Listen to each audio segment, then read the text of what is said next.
জিয়াউর রহমানের ছেলে কখনো ভারতের কাছে আত্মসমর্পণ করতে পারে না। এই জন্যই ভালো লাগে তোরে। ওনাকে হলো সবুজ চুরি পড়ানো সবসময় তুই উচিত কথা বলিস। সালাউদ্দিন তুলে লাল চুরি পড়ায় দুজনকে বসায় রাখা দরকার। দুজনেরই কোনো স্টেটমেন্ট নাই, পররাষ্ট্র মন্ত্রণালয়ের কোনো প্রেস মিটিং নাই। পররাষ্ট্র মন্ত্রণালয়ের বিষয় বলতেছে সালাউদ্দিন, স্বরাষ্ট্র মন্ত্রণালয়ের বিষয় বলতেছে পররাষ্ট্র মন্ত্রণালয়। এটা নাকি আমাদের একটা স্টেট। জিয়াউর রহমানের ছেলে কখনো ভারতের কাছে আত্মসমর্পণ করতে পারে না। জিয়াউর রহমানে বলেছিল রিভল্ট, তার ছেলে ভারতের কাছে গিয়ে আত্মসমর্পণ করছে। এই জন্য আমরা তারেক রহমানকে বলবো, প্লিজ ডোন্ট ডু দিস। সীমান্ত নিরাপদ রাখুন, বাংলাদেশকে নিরাপদ রাখুন, নাহলে আপনার গতি থাকবে না। এবং এই সীমান্ত হত্যা, এক একটা সীমান্ত হত্যায় আপনার এক একটা গতির জ্ঞান নড়ে যাবে।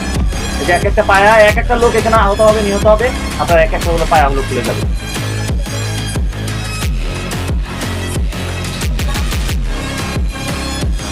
আমার কোনো রাজনৈতিক দল নাই, আমি ইনসাফের পক্ষে। যদি ইনসাফের বিপক্ষে যদি আমার বাপ ভাই চলে যায়, তাদেরকে আমি চিনি না।